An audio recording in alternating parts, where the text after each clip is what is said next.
बिस्मिल्लाहिर्रहमानिर्रहीम। अस्सलाम वालेकुम students, I am Qurratul Ayaz और आज स्टूडेंट्स हम चैप्टर 7 में लास्ट लेक्चर न्यूमेरिकल्स का स्टडी करने जा रहे हैं। So let's start our lecture.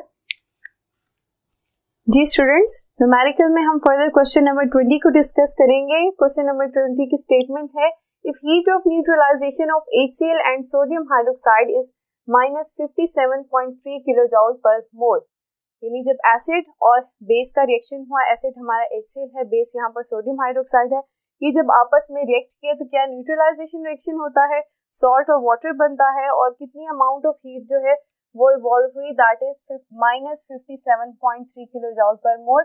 Minus sign indicate कर रहा है कि न्यूट्रलाइजेशन रिएक्शन क्या है, एक्सोथर्मिक है। And heat of neutralization of acetic acid with sodium hydroxide is -55.2 kilojoule per mole. ठीक है, अब दो एसिड्स की हीट ऑफ न्यूट्रलाइजेशन गिवन है, एक HCl की है और दूसरा एसिटिक एसिड की है। आपसे पूछा जा रहा है calculate enthalpy of ionization of acetic acid. तो स्टूडेंट्स हम पहले इस जो हमारी गिवन स्टेटमेंट है उसे देखते हैं कि हमारे पास क्या डेटा आता है, हमारे पास क्या चीजें गिवन है वो हम डेटा के अंदर लिखते हैं। Heat of neutralization of HCl and sodium hydroxide. HCl is an acid, it's mean कि एसिड क्या प्रोवाइड कर रहा है, प्रोटॉन, और बेस क्या है, दैट इज सोडियम हाइड्रोक्साइड, और बेस से क्या मिलता है, हाइड्रोक्सिल आयन। ये आपस में मिलेंगे, वाटर फॉर्मेशन होती है। ठीक है स्टूडेंट्स, आपको याद होगा जहां हमने हीट ऑफ न्यूट्रलाइजेशन टॉपिक में स्टडी किया था वहां हमने आपको ये चीज बताई थी कि न्यूट्रलाइजेशन रिएक्शन में सिर्फ एक ही केमिकल रिएक्शन हो रहा होता है कि positive ions provided by acid और hydroxyl ion provided by base, ये आपस में रिएक्ट करके वाटर बनाते हैं। फर्दर जो बाकी आयंस होते हैं, सोडियम एंड क्लोराइड, ये उसी तरह से आयनिक फॉर्म में प्रेजेंट होते हैं। ठीक है, क्योंकि रिएक्शन से पहले भी सोडियम हाइड्रोक्साइड के जो सोल्यूशन में Na पॉजिटिव आयन मौजूद होगा और HCl उसका जो एक्वस सोल्यूशन होगा उसके अंदर भी chloride ion as an ionic state मौजूद होगा। सिर्फ जहां केमिकल रिएक्शन होता है एसिड से प्रोटॉन और बेस से हाइड्रोक्सिल की आपस में रिएक्ट करके वाटर मॉलिक्यूल जो है वो बनाते हैं। ठीक है स्टूडेंट, अब heat of neutralization of acetic acid with sodium hydroxide, यानी कि CH3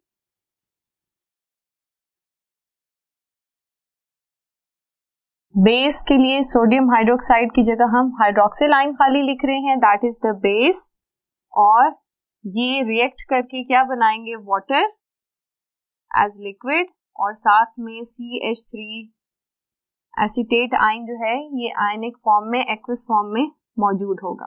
ठीक है, डेटा में फर्दर स्टूडेंट्स हमें इस रिएक्शन की एंथैल्पी ऑफ न्यूट्रलाइजेशन मेंशन है, delta HN that is -57.3 kilojoule per मोल। इसी तरह से एसिटिक एसिड न्यूट्रलाइजेशन की हमारे पास वैल्यू है, that is -55.2 kilojoule per mole. ठीक है, यहाँ पर अगर मैं इसे H1 और इसे H2 कंसिडर कर लूं, अब स्टूडेंट्स हमने डिटरमिन क्या करना है, व्हाट टू फाइंड, हमने एंथैल्पी ऑफ आयनाइजेशन कैलकुलेट करनी है। तो एसिटिक एसिड आयनाइज कैसे होगा, CH3C डबल बॉन्ड OH, ये एसिटिक एसिड है, एक्वस मीडियम में जब आयनाइज होगा तो क्या बनेगा, CH3C डबल O आयन होगा और पॉजिटिव आयन इसमें प्रोटॉन रिलीज होगा। ठीक है, इस रिएक्शन की हमें एंथैल्पी ऑफ आयनाइजेशन ये कैलकुलेट करनी है। तो स्टूडेंट्स हम किस तरह से सॉल्व करते होते हैं, बेसिकली हम देखेंगे जो रिएक्शन की हमें आयनाइजेशन फाइंड आउट करनी है, हम अपने रेफरेंस रिएक्शंस को पहले देखते हैं क्या हमारे पास रिएक्टेंट्स और प्रोडक्ट्स जो हैं वो अपनी पोजीशंस पे ही हैं। आप देखें यहाँ पर एसिटिक एसिड जो है रिएक्टेंट की फॉर्म में है, ऊपर जो रेफरेंस रिएक्शन है उसमें एसिटिक एसिड जो है रिएक्टेंट्स की ही पोजीशन पर है। इट्स मीन कि ये जो रिएक्शन है इसको हमें इन्वर्ट करने की जरूरत नहीं है। दूसरा आप ये भी देख सकते हैं कि एसिटिक एसिड का यहाँ पर 1 मोल है, जिस इक्वेशन को हमने फाइंड आउट करना है, और रेफरेंस में भी हमारे पास 1 मोल है। इट्स मीन कि मोल्स के लिए भी हमें किसी कोफिशिएंट से मल्टीप्लाई करने की जरूरत नहीं होगी, ठीक है। अब यहाँ पर स्टूडेंट्स दूसरी बात देखें, प्रोटॉन है। प्रोटॉन हमारे पास रेफरेंस रिएक्शंस में एज अ रिएक्टेंट है, जबकि रिक्वायर्ड इक्वेशन में कहाँ पर है, प्रोडक्ट में है। तो हमें क्या करना होगा, हमें इक्वेशन 1 को इन्वर्ट करना पड़ेगा, ठीक है। तो हम इसका सोल्यूशन किस तरह से देखेंगे, for delta HI of acetic acid, invert equation 1 and then add both equations, ठीक है। ये अगर हमारी इक्वेशन 1 है और ये हमारे पास इक्वेशन 2 आ जाती है, तो स्टूडेंट्स पहले हम इक्वेशन 1 को इन्वर्ट करेंगे। इन्वर्ट किस तरह से करेंगे, प्रोडक्ट्स जो है उसे रिएक्टेंट्स बना देंगे और रिएक्टेंट्स को प्रोडक्ट्स बना देंगे, और इसी तरह से एंथैल्पी की जो वैल्यू है उसका साइन चेंज हो जाएगा। तो ये देखिए हमने वाटर यहाँ पर लिख दिया और H पॉजिटिव, हाइड्रोक्सिल नेगेटिव, और यहाँ पर डेल्टा H की वैल्यू क्या आ जाएगी, यहाँ माइनस थी, इधर क्या हो जाएगी पॉजिटिव 57.3 किलो जूल पर मोल।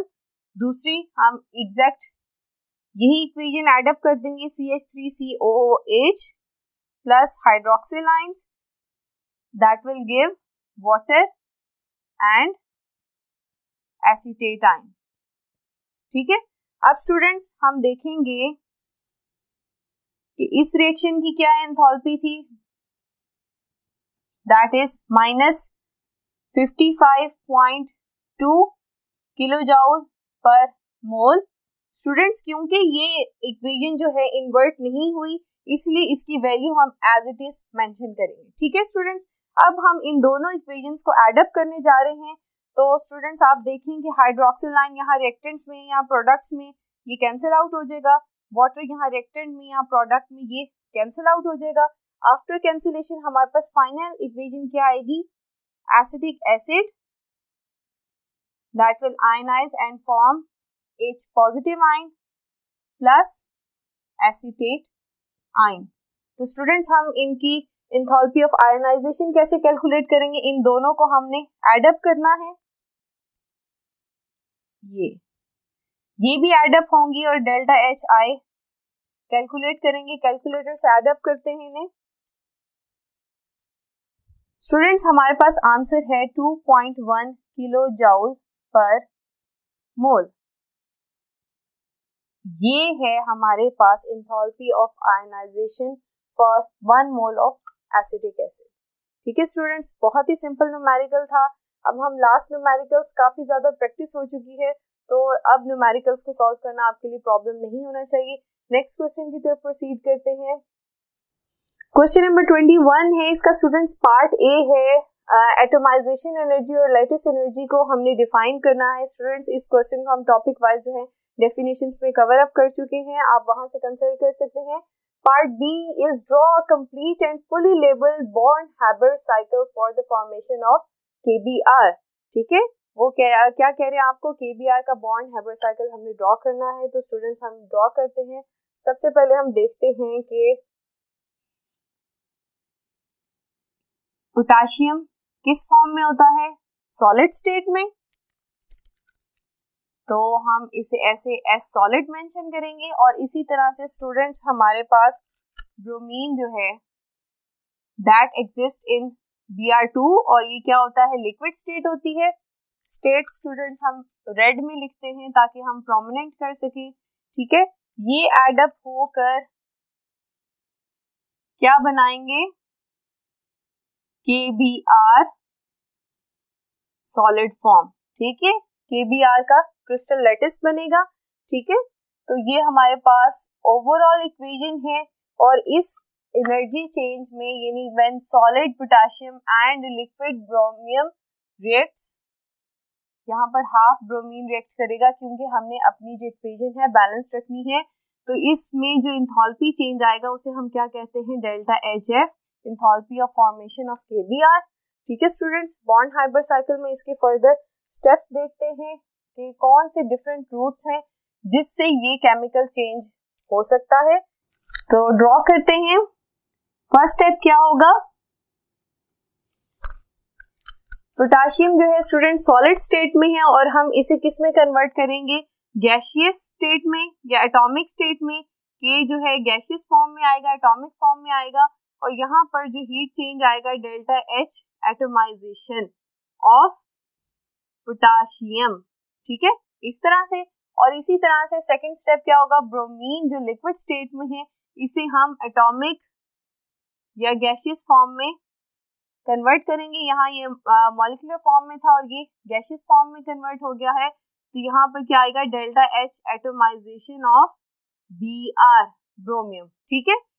अब नेक्स्ट स्टेप हमारे पास क्या आएगा कि ये जो पोटाशियम है दैट विल फॉर्म आयन, ठीक है। आयंस कैसे बनेंगे, पोटाशियम जो है गैसियस स्टेट में एक इलेक्ट्रॉन जो है वो लूज कर देगा और क्या बना देगा, K पॉजिटिव, ठीक है, एक इलेक्ट्रॉन। यहाँ पर जो एनर्जी चेंज आएगा, एंथैल्पी चेंज, उसे हम क्या कहेंगे, that is delta H ionization of potassium, ठीक है। और यहाँ पर क्या होगा कि ये जो गैसियस ब्रोमीन है, स्टूडेंट्स आपने स्टेट्स जरूर मेंशन करनी है। ये इलेक्ट्रॉन जो पोटाशियम ने रिलीज किया था उसको एक्सेप्ट कर लेगा और क्या बन जाएगा, ब्रोमाइड आयन गैसियस फॉर्म में, ठीक है। और यहाँ पर जो एनर्जी चेंज आएगा that will be delta H ionization of bromine, ठीक है। स्टूडेंट्स अब यहाँ पर देखें कि ये दोनों जो है गैसियस स्टेट में एग्जिस्ट कर रहे हैं। ये जो K पॉजिटिव था that is in gaseous form, bromide जो है वो गैसियस फॉर्म में है।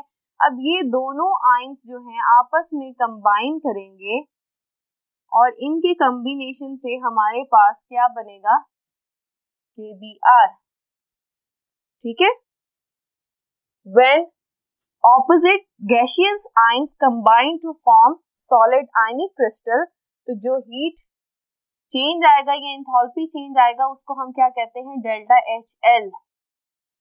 ये क्या है, लैटिस एनर्जी हम इसे कहते हैं, क्योंकि यहाँ पर क्या हो रहा है, आयनिक कंपाउंड्स आपस में मिलकर क्या बना रहे हैं, एक कंप्लीट आयनिक लैटिस बना रहे हैं। आयनिक कंपाउंड डेवलप हो रहा है सॉलिड स्टेट में। तो स्टूडेंट्स ये है born-Haber cycle for KBr, born-Haber cycle for KBr। Okay students, हमने लेबलिंग इसकी प्रॉपर की है, स्टेट्स मेंशन की हैं, हर स्टेट पे जो एनर्जी कन्वर्जन हो रही है उसको भी लेबल किया है। और इसी तरह से स्टूडेंट्स इसकी फर्दर वैल्यूज आप अगर लिखना चाहते हैं तो ये हमारे पास जो नेक्स्ट पार्ट है उसके अंदर इसकी वैल्यूज गिवन है। पार्ट सी है calculate the latest energy of KBr। इसके अंदर जो डाटा है वो इसी स्टेप्स की वैल्यूज का है, ठीक है स्टूडेंट्स। बॉर्न-हाइबर साइकिल फिलहाल यहाँ पर हमने ड्रॉ कर लिया है, ये आपका क्वेश्चन जो है कंप्लीट हो गया, ठीक है। इसका पार्ट सी जो है calculate the latest energy of KBr, ये स्टूडेंट्स हमारे पास कुछ डाटा गिवन है जिसके थ्रू हमने क्या कैलकुलेट करनी है, लेटेस्ट एनर्जी को कैलकुलेट करना है। देखते हैं हमें क्या डाटा रिक्वायर्ड है। ये गिवन इंफॉर्मेशन थी, इसको हम डाटा में कॉपी कर लेंगे तो हमारा डाटा क्रिएट हो जाएगा। अब यहाँ पर क्या है कि K in the form of solid and half Br in the form half bromine in liquid state will form KBr solid। It's mean कि ये वो रिएक्शन है, डेल्टा HF गिवन है, ठीक है। तो हम इसे यहाँ पर क्या लिख सकते हैं, डेल्टा HF, और यहाँ पर K solid converted into K gaseous state, delta H atomization, ठीक है, इसे हम डेल्टा H1 भी कह सकते हैं, और K gaseous converted into K ionic form, तो ये सेकंड स्टेप आ सकता है, ठीक है। ये हमारा क्या था, फर्स्ट स्टेप, ये था सेकंड स्टेप, ये थर्ड स्टेप, ये फोर्थ स्टेप, और ये हमारे पास क्या आ जाएगा, फिफ्थ स्टेप, ठीक है। ये फर्स्ट स्टेप की एनर्जी है, सेकंड स्टेप की, ये थर्ड स्टेप। यहाँ पर क्या मेंशन है, ब्रोमीन जो है मॉलिक्यूलर फॉर्म से एटॉमिक फॉर्म में कन्वर्ट हुआ है, उसकी एनर्जी हमें गिवन है। और यहाँ पर फिर फर्दर जो है ब्रोमीन ने जब एक इलेक्ट्रॉन एक्सेप्ट किया तो उसकी एनर्जी भी हमारे पास गिवन है।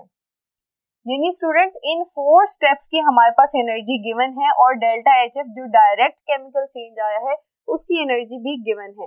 लेकिन जो ये लास्ट स्टेप है, 5th स्टेप, ठीक है, इसके अंदर जो लेटेस्ट एनर्जी की वैल्यू है वो हमें गिवन नहीं है, तो वो हम किस तरह से कैलकुलेट करेंगे हम देखते हैं जी। टू फाइंड, हमने क्या फाइंड आउट करना है, delta H L latest energy of KBr ये मालूम करनी है।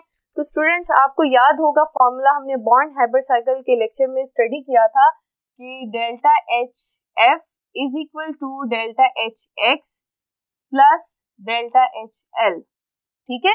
अब ये डेल्टा एच एफ तो आपको समझ आ रहा है कि ये हमने कहा था डायरेक्ट चेंज जब आएगा तो इसे हम एंथैल्पी ऑफ फॉर्मेशन मेंशन करते हैं, और डेल्टा एच एल भी हमें समझ आ रहा है कि जो लास्ट स्टेप है जिसमें ऑपोजिट आयंस जो है in the form of gaseous state ये कंबाइन होते हैं और लेटिस बनाते हैं, तो इसको हम क्या कहते हैं, डेल्टा एच एल। तो यहाँ पे डेल्टा एच एक्स क्या है स्टूडेंट्स, डेल्टा एच एक्स क्या होगा हमारे पास कि आयंस बनने से पहले जो स्टेप्स हमने फॉलो अप किए थे उन सबको हम जब सम अप करते हैं तो हमारे पास क्या आ जाता है, डेल्टा एच एक्स। ये जो सारे स्टेप्स हैं इनको जब आप सम अप करेंगे तो ये क्या वैल्यू देंगे, डेल्टा एच एक्स की वैल्यू देंगे। तो ये स्टेप्स कौन से थे, फर्स्ट स्टेप के लिए डेल्टा एच वन आएगा, delta H one plus delta H two plus delta H three and plus delta H four. ये चारों की चारों स्टेप्स को जब आप एडअप करेंगे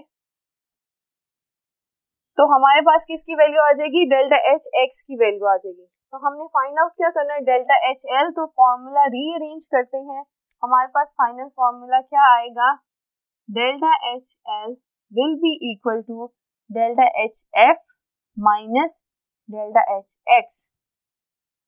ये फॉर्मूला है जिसके अंदर हमने वैल्यूज पुट करेंगे और हमारे पास वैल्यूज आ जाएंगी। तो स्टूडेंट्स हम सबसे पहले ऐसे करते हैं कि डेल्टा एच एक्स की वैल्यू कैलकुलेट कर लेते हैं, क्योंकि डेल्टा एच एफ की वैल्यू तो ऑलरेडी हमारे पास है। तो आइए कैलकुलेट करते हैं delta H X. Delta H X is equal to delta H one plus delta H two plus delta H three plus delta H four, ठीक है। यहाँ पर मैंने 1 2 3 4 के स्टेप्स मेंशन कर दिए हैं। अब हम सिंपल वैल्यूज जो हैं वो पुट करेंगे। तो सबसे पहले डेल्टा एच वन की वैल्यू है हमारे पास 90 और डेल्टा एच टू की वैल्यू है हमारे पास 420 और इसी तरह से डेल्टा एच थ्री की वैल्यू है 112 और लास्ट में डेल्टा एच फोर की वैल्यू आती है हमारे पास -342, ठीक है। आइए स्टूडेंट्स इनको एड अप करते हैं, हमारे पास आंसर आ जाएगा 280 किलो जूल पर मोल, ठीक है। That is the value of delta H x, ठीक है। अब स्टूडेंट्स हमारे पास तमाम वैल्यूज मौजूद हैं, हम सिंपल पुट करेंगे और हमारे पास delta H L that is lattice energy वो आ जाएगी, ठीक है। ये वाले फॉर्मूले में अब हम वैल्यूज पुट करने लगे हैं। Delta H L is equal to delta H F minus delta H X जी। डेल्टा एच एफ की वैल्यू है हमारे पास -392, ठीक है स्टूडेंट्स। और इसी तरह से डेल्टा एच एक्स की वैल्यू है हमारे पास 280, ठीक है। आइए इनको एड अप करते हैं, आंसर आएगा -672 किलो जूल पर मोल, ठीक है। ये हमारे पास किसकी वैल्यू आ गई है, delta H L latest energy की वैल्यू है स्टूडेंट्स। तो ये वैल्यू हमें क्या इंफॉर्मेशन देती है कि जब 1 mole of gaseous ions, oppositely charge gaseous ions potassium and bromide, जब इनके 1 मोल आपस में कंबाइन करेंगे और एक क्रिस्टल लैटिस बनाएंगे केबीआर का, तो कितनी एनर्जी रिलीज होगी, that is -672 kilo joule per mole, ठीक है। ये वैल्यू हमें ये इंफॉर्मेशन देती है। स्टूडेंट्स आपने देखा कि हमने बॉर्न-हाइबर साइकिल के डाटा को यूज करते हुए लेटेस्ट एनर्जी को कैलकुलेट किया और बॉर्न-हाइबर साइकिल की ये एप्लीकेशन भी है, या आप कह लें कि हेज़ेस लॉ की एप्लीकेशन थी कि हम बॉर्न-हाइबर साइकिल की मदद से latest energy of ionic compounds को कैलकुलेट करते हैं, जो कि फर्दर यूजफुल होती है आयनिक बॉन्ड्स की आयनिक कंपाउंड्स की प्रॉपर्टीज को डिस्कस करने के लिए। स्टूडेंट्स, आज का लेक्चर हमारा यहाँ पर खत्म होता है। अपना बहुत सा ख्याल रखिए। अल्लाह हाफिज।